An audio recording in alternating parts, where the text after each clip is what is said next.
তো দেখো আগামী রবিবার তোমাদের ডব্লিউপি কনস্টেবল পরীক্ষা হতে চলেছে। তো পরীক্ষার এই শেষ মুহূর্তে আজকে আমরা এই ক্লাসে আলোচনা করব সংবিধান থেকে বাছাই করা গুরুত্বপূর্ণ 50টি প্রশ্ন উত্তর। ওকে, তো এই সমস্ত প্রশ্নগুলো তোমাদের ডব্লিউপি কনস্টেবল পরীক্ষার জন্য কিন্তু ভীষণ গুরুত্বপূর্ণ হতে চলেছে।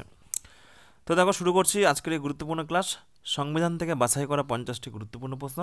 আজকের প্রথম প্রশ্ন, গণপরিষদের প্রথম অস্থায়ী সভাপতি কে ছিলেন? দেখো চারটে অপশনের মধ্যে সঠিক উত্তর কী হবে? ভীষণ গুরুত্বপূর্ণ একটি প্রশ্ন। তো দেখো গণপরিষদের প্রথম অস্থায়ী সভাপতি ছিলেন সচ্চিদানন্দ সিনহা। অপশন এ হয়ে যাবে এই প্রশ্নের সঠিক উত্তর। পাশাপাশি দেখো আরেকটি প্রশ্ন পরীক্ষাতে আছে যে গণপরিষদের প্রথম স্থায়ী সভাপতিকে, তো সঠিক উত্তর হবে রাজেন্দ্র প্রসাদ। ওকে, নেক্সট দেখো 2 নম্বর প্রশ্ন, স্বাধীন ভারতের জাতীয় পতাকার নকশা কে তৈরি করেছিলেন? দেখো প্রত্যেকটি প্রশ্ন কিন্তু ভীষণ গুরুত্বপূর্ণ প্রশ্ন। তো দেখো স্বাধীন ভারতের জাতীয় পতাকার নকশা তৈরি করেছিলেন, সঠিক উত্তর হয়ে যাবে পিঙ্গালি ভেঙ্কাইয়া। অপশন সি হয়ে যাবে সঠিক উত্তর। কত সালে? 1947-এর 22শে জুলাই এই তারিখটা কিন্তু পরীক্ষাতে আসে, যে গণপরিষদ কর্তৃক স্বাধীন ভারতের যে জাতীয় পতাকা সেটা কিন্তু নকশাটা মঞ্জুর এবং গ্রহণ করা হয়। ওকে, এটা করেছিলেন অন্ধ্রপ্রদেশের বাসিন্দা পিঙ্গালি ভেঙ্কাইয়া। নেক্সট দেখো 3 নম্বর প্রশ্ন, আমাদের সংবিধানের যে মৌলিক কর্তব্য এটি কোন দেশের সংবিধান থেকে নেওয়া হয়েছে? তো দেখো আমাদের যে ভারতের সংবিধান এটি কিন্তু বিভিন্ন দেশের সংবিধান থেকে নেওয়া হয়েছে বিভিন্ন বিষয়, তার মধ্যে একটি গুরুত্বপূর্ণ বিষয় মৌলিক কর্তব্য। তো মনে রাখবে এটি নেওয়া হয়েছে রাশিয়া থেকে। অপশন ডি হয়ে যাবে এই প্রশ্নের সঠিক উত্তর। তাহলে দেখো কোন বিষয় কোন দেশ থেকে নেওয়া হয়েছে, সংবিধানের উৎস কী কী রয়েছে এগুলো একটু একবার দেখে রাখবে পরীক্ষার আগে। যেমন দেখো আমেরিকা থেকে কী কী নেওয়া হয়েছে? আমেরিকা থেকে নেওয়া হয়েছে মৌলিক অধিকার, প্রস্তাবনা, লিখিত সংবিধান, সুপ্রিম কোর্ট প্রতিষ্ঠাতা। ওকে, রাশিয়া থেকে কি নেওয়া হয়েছে? দেখো রাশিয়া থেকে নেওয়া হয়েছে মৌলিক কর্তব্যের ধারণা এবং পঞ্চবার্ষিকী পরিকল্পনার ধারণা। দক্ষিণ আফ্রিকা থেকে কী নেওয়া হয়েছে? সংবিধান সংশোধনের প্রক্রিয়া। আয়ারল্যান্ড থেকে দেখো কী নেওয়া হয়েছে? নির্দেশমূলক নীতি এবং রাষ্ট্রপতি নির্বাচন। ওকে, নেক্সট দেখো ব্রিটেন থেকে কী নেওয়া হয়েছে? সংসদীয় শাসন ব্যবস্থা, প্রধানমন্ত্রী, রাষ্ট্রপতি, পার্লামেন্ট, এগুলো কিন্তু ব্রিটেন থেকে নেওয়া হয়েছে। জার্মানি থেকে আমাদের সংবিধানে কী নেওয়া হয়েছে? জরুরি অবস্থা। প্রত্যেকটি কিন্তু ভীষণ গুরুত্বপূর্ণ, একবার দেখে রাখবে। আর অস্ট্রেলিয়া থেকে কী নেওয়া হয়েছে? দেখো কেন্দ্র রাজ্য সম্পর্ক এবং প্রস্তাবনার ভাষা। ওকে, নেক্সট দেখো 4 নম্বর, মৌলিক দায়িত্ব বা মৌলিক কর্তব্য এটি আমাদের ভারতীয় সংবিধানে কত নম্বর ধারায় রয়েছে? ভীষণ গুরুত্বপূর্ণ প্রশ্ন, পরীক্ষার শেষ মুহূর্তে কিন্তু এগুলো একবার চোখ বুলিয়ে নেবে, তোমাদের ডাব্লিউপি কনস্টেবল পরীক্ষার জন্য ভীষণ গুরুত্বপূর্ণ। তো দেখো এই প্রশ্ন সঠিক উত্তর হবে মৌলিক কর্তব্য, এটি কিন্তু 51A নং ধারায় রয়েছে। অপশন এ হয়ে যাবে এই প্রশ্নের সঠিক উত্তর।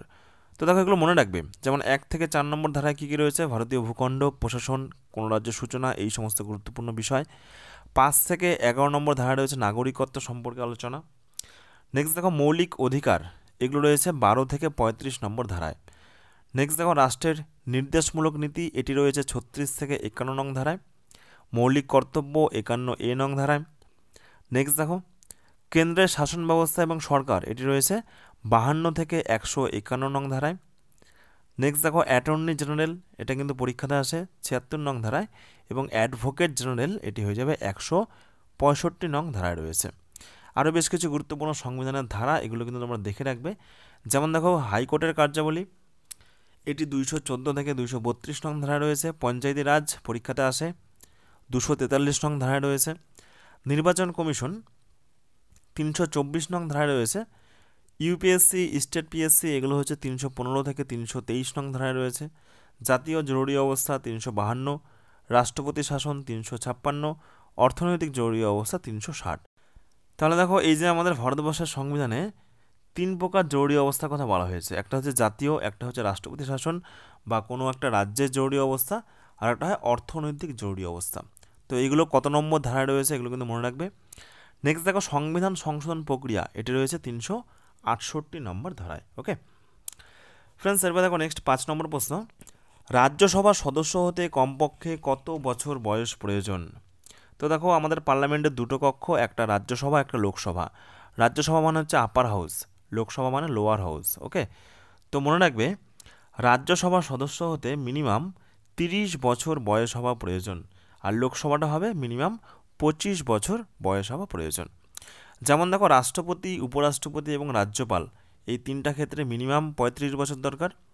নেক্সট দেখো প্রধানমন্ত্রী, মুখ্যমন্ত্রী, এমএলএ মানে হচ্ছে লোকসভার যে মেম্বার, এমপি, এদের কিন্তু 25 বছর বয়স হলেই হবে।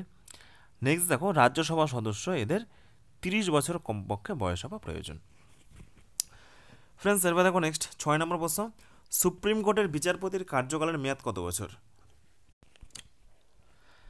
তো দেখো এই প্রশ্ন সঠিক উত্তর হয়ে যাবে সুপ্রিম কোর্টের বিচারপতির কার্যকাল কত বছর? সঠিক উত্তর হবে অপশন সি 65, 65 বছর। পাশাপাশি হাইকোর্টের বিচারপতির কার্যকালের মেয়াদ কত বছর? সঠিক উত্তর হবে 62 বছর। নেক্সট দেখো 7 নম্বর, ভারতের সংবিধানের কততম সংবিধান সংশোধনীর মাধ্যমে 6 থেকে 14 বছর বয়সী শিশুদের বাধ্যতামূলকভাবে বিনামূল্যে শিক্ষা প্রদান করার কথা বলা হয়েছে? সঠিক উত্তর কী হবে দেখো, সঠিক উত্তর হবে 86। অপশন বি হয়ে যাবে এই প্রশ্নের সঠিক উত্তর। এই 86তম সংবিধান সংশোধনীর মাধ্যমে এই 6 থেকে 14 বছর বয়সী শিশুদের কিন্তু শিক্ষা ব্যবস্থা বিনামূল্যে বাধ্যতামূলক বা কম্পালসারি করার কথা বলা হয়েছে। তো এই যে বিভিন্ন সংবিধান সংশোধনগুলো, এগুলোও কিন্তু পরীক্ষাতে আসে। যেমন বিশেষ করে 36টা মনে রাখবে, 42 মনে রাখবে। 36তম সংবিধান সংশোধনীর মাধ্যমে সিকিমকে সহযোগী রাজ্য হিসেবে ভারতবর্ষে অন্তর্ভুক্ত করা হয়। আর 42তম সংবিধান সংশোধনের মাধ্যমে কি হয় দেখো, 42তম সংবিধান সংশোধনের মাধ্যমে ভীষণ গুরুত্বপূর্ণ, বিচার বিভাগের ক্ষমতা কমিয়ে সর্বোচ্চ ক্ষমতা দেওয়া হয় সংসদকে বা পার্লামেন্টকে। ওকে, এছাড়া ভারতীয় নাগরিকদের যে মৌলিক কর্তব্য, এটা কিন্তু 51A নম্বর ধারায় লিপিবদ্ধ করা হয়। এছাড়া আরেকটি গুরুত্বপূর্ণ বিষয়, সমাজতান্ত্রিক, ধর্মনিরপেক্ষ এবং অখণ্ডতা, এই শব্দ তিনটি প্রস্তাবনায় যোগ করা হয়। ওকে, নেক্সট দেখো 44তম সংবিধান সংশোধন। তো দেখো 44তম সংবিধান সংশোধন, এটাও পরীক্ষাতে আসে, ভীষণ গুরুত্বপূর্ণ, যে এই সংবিধান সংশোধনের মাধ্যমে সম্পত্তির অধিকারকে কিন্তু মৌলিক অধিকারের তালিকা থেকে বাদ দেওয়া হয়েছে। আগে ছিল মোট মৌলিক অধিকারের সংখ্যা 60টি, এখন কিন্তু বর্তমানে আমাদের সংবিধানে মৌলিক অধিকারের সংখ্যা 6টি। নেক্সট দেখো 61 নম্বর সংবিধান সংশোধন, এটাও ভীষণ গুরুত্বপূর্ণ।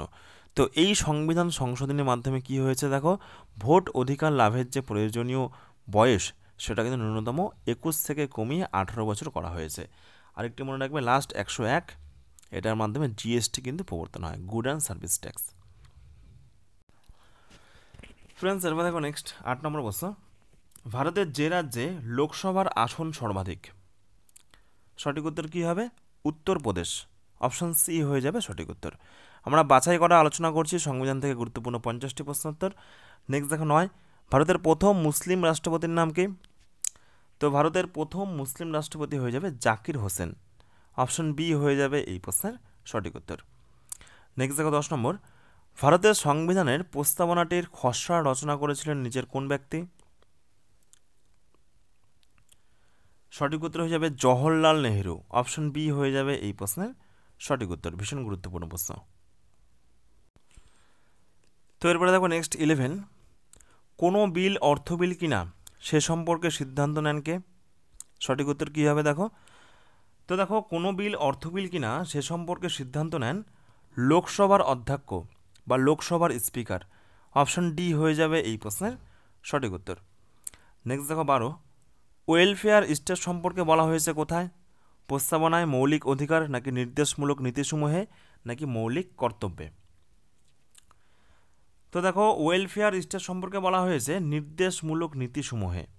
অপশন সি হয়ে যাবে এই প্রশ্নের সঠিক উত্তর। নেক্সট দেখো 13, ভারতীয় সংবিধানে মোট কত প্রকারের জরুরি অবস্থার কথা উল্লেখ রয়েছে? মোস্ট ইম্পর্টেন্ট একটি প্রশ্ন। সঠিক উত্তর হবে ভারতীয় সংবিধানে মোট 3 প্রকার জরুরি অবস্থার কথা বলা হয়েছে। অপশন সি হয়ে যাবে এই প্রশ্নের সঠিক উত্তর। সেটা কি কি দেখো, এখনও পর্যন্ত আমাদের 3বার কিন্তু জাতীয় জরুরি অবস্থা ঘোষণা করা হয়েছে। তো দেখো এই যে জাতীয় জরুরি অবস্থা 3 প্রকার, কি কি? একটা হচ্ছে গোটা দেশের জরুরি অবস্থা, একটা হচ্ছে রাষ্ট্রপতি শাসন, একটা হচ্ছে অর্থনৈতিক জরুরি অবস্থা। তো দেখো আমাদের ভারতবর্ষে এখনও পর্যন্ত মোট 3বার জাতীয় জরুরি অবস্থা ঘোষণা হয়েছে। 1, 1962 সালে ভারত যুদ্ধের সময়, 2, 1971 সালে ভারত পাকিস্তান যুদ্ধের সময়, এবং 3, 1975 সালে আভ্যন্তরীণ গোলযোগের সময়। তাহলে 1962তে ভারত এবং চীনের যুদ্ধের সময়, 1971 ভারত এবং পাকিস্তান যখন বাংলাদেশের আবির্ভাব হলো, ওকে। আর 1975 সালে আভ্যন্তরীণ গোলযোগের কারণে কিন্তু জাতীয় জরুরি অবস্থার ঘোষণা করা হয়েছে। আর এটি রয়েছে 352 নং ধারায়। নেক্সট দেখো 14 নম্বর প্রশ্ন, নিম্নলিখিত কোনটি পূর্বে মৌলিক অধিকার হলেও বর্তমানে এটি একটি আইনি অধিকার? মোস্ট ইম্পর্টেন্ট একটি প্রশ্ন। সঠিক উত্তর হয়ে যাবে এই প্রশ্ন সম্পত্তির অধিকার। অপশন সি হয়ে যাবে সঠিক উত্তর। নেক্সট দেখো 15, সংসদে অধিবেশন শুরু হওয়ার কত দিনের মধ্যে রাষ্ট্রপতি অর্ডিন্যান্স সংসদে পাশ হতে হয়? দেখো এই প্রশ্নগুলো কিন্তু বিভিন্ন পরীক্ষাতে সংবিধান থেকে প্রচুর বার এসেছে, প্রত্যেকটি প্রশ্ন বাছাই করা প্রশ্ন। সঠিক উত্তর হয়ে যাবে এই প্রশ্ন 6 সপ্তাহ। নেক্সট দেখো 16, সংবিধানের 8ম তপশিলের আলোচ্য বিষয় কি? তো দেখো সংবিধানের 8ম তপশিলের আলোচ্য বিষয় হলো আঞ্চলিক ভাষাসমূহ। অপশন এ হয়ে যাবে এই প্রশ্নের সঠিক উত্তর। নেক্সট দেখো 17, রাজ্যের শাসন ব্যবস্থার সর্বোচ্চ শাসনতান্ত্রিক ক্ষমতা কার হাতে রয়েছে? সঠিক উত্তর কী হবে? দেখো সঠিক উত্তর হবে রাজ্যের শাসন ব্যবস্থার সর্বোচ্চ শাসনতান্ত্রিক ক্ষমতা এটি কিন্তু মুখ্যমন্ত্রীর হাতে রয়েছে। অপশন এ হয়ে যাবে এই প্রশ্নের সঠিক উত্তর। নেক্সট দেখো 18, বলবন্ত রায় মেহতা কমিটির সুপারিশ অনুযায়ী পঞ্চায়েত ব্যবস্থা কোন কোন স্তর থাকবে? সেগুলো কি কি? সঠিক উত্তর হবে গ্রাম, ব্লক এবং জেলা। এটি কিন্তু বলবন্ত রায় মেহতা কমিটির সুপারিশ অনুযায়ী পঞ্চায়েত ব্যবস্থার বিভিন্ন স্তর। কিন্তু বর্তমানে আমাদের পঞ্চায়েত ব্যবস্থা দেখো কী রয়েছে, সবার নিচে রয়েছে কি গ্রাম পঞ্চায়েত, তারপরে পঞ্চায়েত সমিতি, তারপরে জেলা পরিষদ। নেক্সট দেখো 19 নম্বর প্রশ্ন, পঞ্চায়েতি রাজ্যের ত্রিস্তর ব্যবস্থার শীর্ষে কে রয়েছে? তো দেখো পঞ্চায়েতি রাজ্যের ত্রিস্তর ব্যবস্থায় শীর্ষে রয়েছে, সঠিক উত্তর হয়ে যাবে এই প্রশ্নের জেলা পরিষদ। অপশন সি হয়ে যাবে এই প্রশ্নের সঠিক উত্তর। নেক্সট দেখো 20, কোন ক্ষেত্রে সুপ্রিম কোর্ট ফেডারেল কোর্ট হিসাবে কাজ করে? সঠিক উত্তর কী হবে? দেখো তো মনে রাখবে আন্তঃপ্রাদেশিক দ্বন্দ্বর ক্ষেত্রে সুপ্রিম কোর্ট কিন্তু ফেডারেল কোর্ট হিসেবে কাজ করে। অপশন বি হয়ে যাবে সঠিক উত্তর।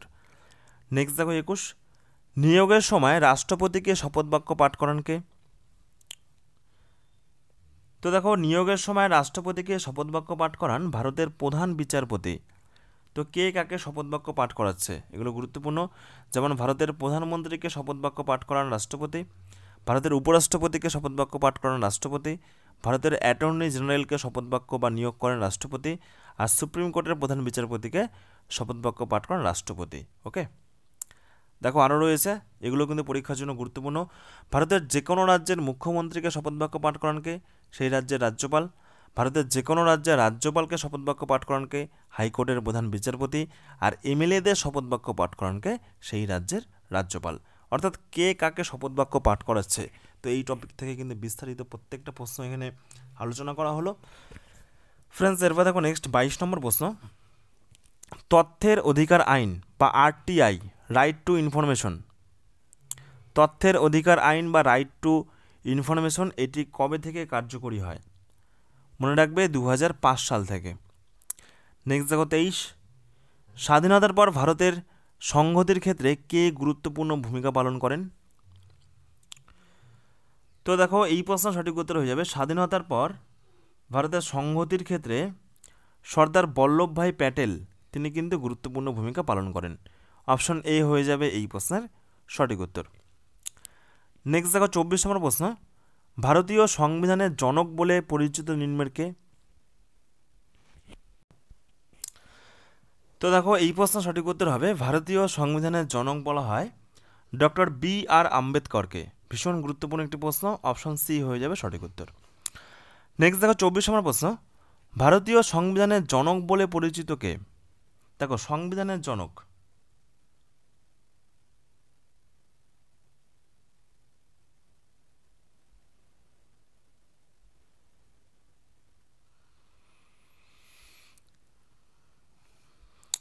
দেখো রিপিট প্রশ্ন হয়ে গেছে, সঠিক উত্তর হবে এটাও ডক্টর বি.আর. আম্বেদকর, একই প্রশ্ন। তো দেখো আমাদের সংবিধান গৃহীত হয়েছিল 1949 সালের 26শে নভেম্বর, আর কার্যকরটা হয় কিন্তু 1950 সালের 26শে জানুয়ারি। এখান থেকে কিন্তু পরীক্ষাতে প্রশ্ন আসে যে সংবিধান কার্যকর কবে হয়। দেখো, কার্যকর একটা আলাদা ব্যাপার, আর গৃহীত মানে পেশ হয়েছিল সেটা কিন্তু একটা আলাদা ব্যাপার।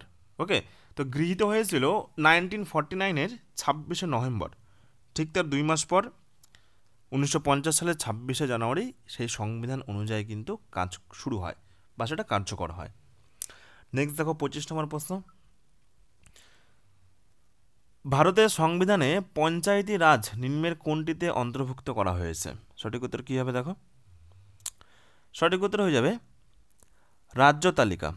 অপশন সি হয়ে যাবে এই প্রশ্নের সঠিক উত্তর। নেক্সট দেখো 26, ভারতীয় সংবিধানের প্রস্তাবনা কতবার সংশোধিত হয়েছে? তো এই প্রশ্নের সঠিক উত্তর হয়ে যাবে একবার। আমাদের বর্তমানে কিন্তু প্রস্তাবনা একবারই সংশোধিত হয়েছে। অপশন এ হয়ে যাবে সঠিক উত্তর। নেক্সট দেখো 27 নম্বর, ভারতের রাষ্ট্রপতি নির্বাচন হন কি দ্বারা? প্রচুরবার কিন্তু পুলিশ পরীক্ষাতে এই প্রশ্নটি এসেছে। সঠিক উত্তর হবে লোকসভা, রাজ্যসভা এবং রাজ্যগুলির বিধানসভার সদস্যদের দ্বারা কিন্তু রাষ্ট্রপতি নির্বাচন এটা কিন্তু হয়। অপশন বি হয়ে যাবে সঠিক উত্তর। নেক্সট দেখো 28 নম্বর প্রশ্ন, সমাজতান্ত্রিক ধর্মনিরপেক্ষ এই শব্দ দুটি ভারতীয় সংবিধানের প্রস্তাবনায় কততম সংবিধান সংশোধনীর দ্বারা অন্তর্ভুক্ত হয়েছে? আমরা কিন্তু এর আগে এই প্রশ্নটি করলাম। সঠিক উত্তর হবে 42তম সংবিধান সংশোধনীর মাধ্যমে। নেক্সট দেখো 29, ভারত সরকারের মুখ্য আইন বিষয়ক উপদেষ্টাকে?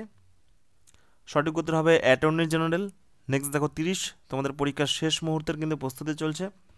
অস্পৃশ্যতা ভারতীয় সংবিধানের কোন ধারায় বাতিল করা হয়েছে? সঠিক উত্তর হবে 17 নং ধারা। অপশন ডি হয়ে যাবে সঠিক উত্তর। নেক্সট দেখো 31, স্বাধীন ভারতের প্রথম কবে জাতীয় জরুরি অবস্থা জারি করা হয়? সঠিক উত্তর হবে 1962 সালে। নেক্সট দেখো 32, ভারতীয় সংসদের উচ্চকক্ষে কে সভাপতিত্ব করেন? তো দেখো, সঠিক উত্তর হয়ে যাবে ভারতীয় সংসদের উচ্চকক্ষে উপরাষ্ট্রপতি সভাপতিত্ব করেন। ওকে, তো দেখো উচ্চকক্ষ মানে কি? উচ্চকক্ষ মানে হয়ে যাবে রাজ্যসভা। রাজ্যসভায় কে সভাপতিত্ব করেন? উপরাষ্ট্রপতি। অপশন বি হয়ে যাবে এই প্রশ্নের সঠিক উত্তর। নেক্সট দেখো 33, ভারতের সংবিধান দিবস পালিত হয় কবে? তো দেখো, ভারতের সংবিধান দিবস পালিত হয় 26শে নভেম্বর। অপশন ডি হয়ে যাবে এই প্রশ্নের সঠিক উত্তর। নেক্সট দেখো 34, লোকসভার দুটি অধিবেশনের মধ্যে সময়ের সর্বোচ্চ ব্যবধান কত হতে পারে?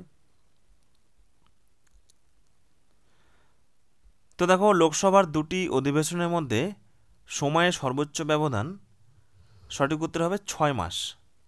অপশন বি হয়ে যাবে এই প্রশ্ন সঠিক উত্তর। নেক্সট দেখো 35, রাজ্যের আইনসভার উচ্চকক্ষটির নাম কি? তো দেখো, রাজ্যের আইনসভার উচ্চকক্ষের নাম হয়ে যাবে বিধান পরিষদ। প্রত্যেকটি প্রশ্ন দেখো সংবিধান থেকে গুরুত্বপূর্ণ প্রশ্ন, বাছাই করা প্রশ্ন। নেক্সট দেখো, রাষ্ট্রপতি রাজ্যসভা এবং লোকসভা মিলিয়ে কতজন সদস্যকে মনোনীত করতে পারে? সঠিক উত্তর হবে অপশন বি 14 জনকে। নেক্সট দেখো 37, রাজ্যসভায় যে কোনো সদস্যদের কার্যকাল হলো কত বছর? সঠিক উত্তর হবে 6 বছর, আর লোকসভায় হয় 5 বছর। ওকে, মনে রাখবে লোকসভায় হয় 5 বছর, রাজ্যসভায় হয় 6 বছর। নেক্সট দেখো 38, ভারতের জিরো আওয়ার এই ধারণাটির সূচনা হয় কত সালে? মোস্ট ইম্পর্ট্যান্ট একটি প্রশ্ন। সঠিক উত্তর হবে ভারতের জিরো আওয়ার এটির সূচনা হয় 1962 সালে। অপশন এ হয়ে যাবে এই প্রশ্নের সঠিক উত্তর। তো দেখো, আমাদের সংবিধানের জিরো আওয়ার, তো এই যে জিরো আওয়ার এইটি সাধারণত দুপুর 12টা থেকে শুরু হয়, যেখানে সাংসদরা তাদের জরুরি জনগুরুত্বপূর্ণ বিষয় সম্পর্কে প্রশ্ন করতে পারেন। ওকে, জিরো আওয়ারের কার্যপ্রণালী এটি কিন্তু বিধিতে উল্লেখ করা নেই। সংসদীয় প্রক্রিয়া ক্ষেত্রে এটি একটি ভারতীয় উদ্ভাবন এবং 1962 সাল থেকে এটি বিদ্যমান, এটি কিন্তু মনে রাখবে। নেক্সট দেখো 39, হেবিয়াস কার্পাস এটি কি? 39 দেখো, হেবিয়াস কার্পাস এটি কি? 4টে অপশনের মধ্যে সঠিক উত্তর কী হবে? তো দেখো, হেবিয়াস কার্পাস এটি একটি রিট, এটি একটি রিটের উদাহরণ। সংবিধানে বিভিন্ন গুরুত্বপূর্ণ রিট রয়েছে, তার মধ্যে এটি একটি রিট। তো এর মানেটা কি? হেবিয়াস কার্পাস এটি কখন কার্যকর হয়? সঠিক উত্তর হয়ে যাবে এই প্রশ্নের অপশন এ, যে বেআইনিভাবে পুলিশ বা অন্য কোনো ব্যক্তি দ্বারা আটক করা কোনো ব্যক্তিকে মুক্ত করার জন্য আদালতের যে আদেশ সেটাকে বলা হচ্ছে হেবিয়াস কার্পাস। তো দেখো বিভিন্ন গুরুত্বপূর্ণ রিটগুলো রয়েছে, এগুলো একবার দেখে রাখবে। সংবিধানের বিভিন্ন গুরুত্বপূর্ণ রিট, 5 ধরনের রিট রয়েছে। কি কি? হেবিয়াস কার্পাস, ম্যান্ডামাস, প্রহিবিশন, সার্টিওয়ারি এবং কুও ওয়ারেন্ট। নেক্সট দেখো 40 নম্বর প্রশ্ন, নিম্নলিখিত রাজ্যগুলির মধ্যে কোথায় পঞ্চায়েতি রাজ ব্যবস্থা এখনও চালু হয়নি? সঠিক উত্তর হয়ে যাবে, দেখো এই প্রশ্ন, নাগাল্যান্ড, অপশন এ হয়ে যাবে সঠিক উত্তর। নেক্সট দেখো 41, ভারতে 26শে জানুয়ারি কি পালিত হয়? সঠিক উত্তর হয়ে যাবে এই প্রশ্নের প্রজাতন্ত্র দিবস, অপশন বি হয়ে যাবে সঠিক উত্তর। নেক্সট দেখো 42, গ্রাম পঞ্চায়েতের সদস্য হওয়ার জন্য পদপ্রার্থীর ন্যূনতম বয়স কত হতে হয়? সঠিক উত্তর হবে 21 বছর। নেক্সট দেখো, সাধারণ সংসদে সাধারণ বাজেট পেশ করা হয় কোন মাসে? সঠিক উত্তর হবে ফেব্রুয়ারি, অপশন বি হয়ে যাবে এই প্রশ্নের সঠিক উত্তর। নেক্সট দেখো 44, কোনো অধিকারীকে ডক্টর বি আর আম্বেদকর সংবিধান হৃদয় এবং আত্মা বলে বর্ণনা করেছেন? কোন অধিকারকে? সংবিধানের কোন অধিকারকে ডক্টর বি আর আম্বেদকর হৃদয় এবং আত্মা বলেছেন? সংবিধানের প্রতিবিধানের অধিকারকে। ওকে, এটি রয়েছে 32 নম্বর ধারায়। এই 32 নম্বর ধারাকে বলা হচ্ছে সংবিধানের হৃদয় এবং আত্মা। ভীষণ গুরুত্বপূর্ণ প্রশ্ন। নেক্সট দেখো 45, ভারতের রাষ্ট্র ব্যবস্থা হলো কি? তো দেখো সঠিক উত্তর হবে ভারতের রাষ্ট্র ব্যবস্থা হলো একটি যুক্তরাষ্ট্রীয় ব্যবস্থা, ফেডারেল, অপশন বি হয়ে যাবে এই প্রশ্নের সঠিক উত্তর। নেক্সট দেখো 46, সংবিধানের কোন ধারা অনুযায়ী বহিঃশত্রুর আক্রমণের কারণে জরুরি অবস্থা ঘোষণা করা হয়েছে? সঠিক উত্তর হয়ে যাবে এই প্রশ্নের 352, অপশন এ হয়ে যাবে সঠিক উত্তর। নেক্সট দেখো 46, রাষ্ট্রপতি ও উপরাষ্ট্রপতির অবর্তমানে বা অসুস্থতার জন্য কর্তব্য পালন না করলে রাষ্ট্রপতির দায়িত্ব কে পালন করেন? সঠিক উত্তর হয়ে যাবে সুপ্রিম কোর্টের প্রধান বিচারপতি, অপশন সি হয়ে যাবে সঠিক উত্তর। নেক্সট দেখো 48, সাধারণ বাজেট কোন দিন সংসদে পেশ করা হয়? তো দেখো সাধারণ বাজেট সঠিক উত্তর হয়ে যাবে ফেব্রুয়ারি মাসের শেষ কাজের দিন। নেক্সট দেখো 49, সংসদের যৌথ অধিবেশনে কে সভাপতিত্ব করেন? মোস্ট ইম্পর্টেন্ট প্রশ্ন। লোকসভা এবং রাজ্যসভায় যখন যৌথ অধিবেশন হয় তখন লোকসভার স্পিকার তিনি কিন্তু সভাপতিত্ব করেন। নেক্সট দেখো 50 নম্বর প্রশ্ন, সংবিধান অনুসারে প্রথম সাধারণ নির্বাচন কবে হয়? মনে রাখবে 1951 এবং 52 সালে। আর প্রথম লোকসভার স্পিকার হবে গণেশ, মনে রাখবে পরীক্ষার জন্য ভীষণ গুরুত্বপূর্ণ, গণেশ বাসুদেব মাভলঙ্কার। ওকে, লোকসভার প্রথম স্পিকার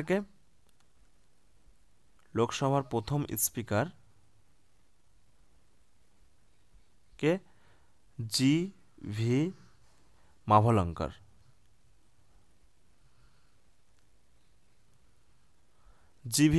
প্রথম স্পিকার। ওকে, আর প্রথম নির্বাচন হয়েছিল 1951 সালে। তো এই হলো সংবিধানের গুরুত্বপূর্ণ 50টি প্রশ্নোত্তর। আর তোমরা যদি এখনও পর্যন্ত আমাদের সিআরপি একাডেমির অফিসিয়াল টেলিগ্রাম গ্রুপে যুক্ত না হয়ে থাকো অবশ্যই যুক্ত হয়ে যাও, কারণ প্রতিনিয়ত এই গ্রুপে এই সমস্ত ক্লাসের ফ্রি পিডিএফ, প্রত্যেক দিন দেখো বিষয়ভিত্তিক মক টেস্ট, প্রত্যেক সপ্তাহে ফুল মক টেস্ট, এরপরে তোমাদের কলকাতা পুলিশ কনস্টেবলের পরীক্ষা রয়েছে, প্রত্যেক সপ্তাহে আমাদের কিন্তু এখানে ফুল মক টেস্ট নেওয়া হয়। ওকে, তো তোমরা টেলিগ্রাম গ্রুপে কীভাবে যুক্ত হবে? টেলিগ্রামে গিয়ে সার্চ করো সিআরপি একাডেমি আর জয়েন বাটনে ক্লিক করে যুক্ত হয়ে যাও আমাদের এই টেলিগ্রাম গ্রুপে, অথবা টেলিগ্রামে যুক্ত হওয়ার লিঙ্ক, সেই লিঙ্কটাও আমি ভিডিও ডেসক্রিপশনে দিয়ে রাখবো, সেখান থেকে তোমরা কিন্তু যুক্ত হতে পারো। ধন্যবাদ।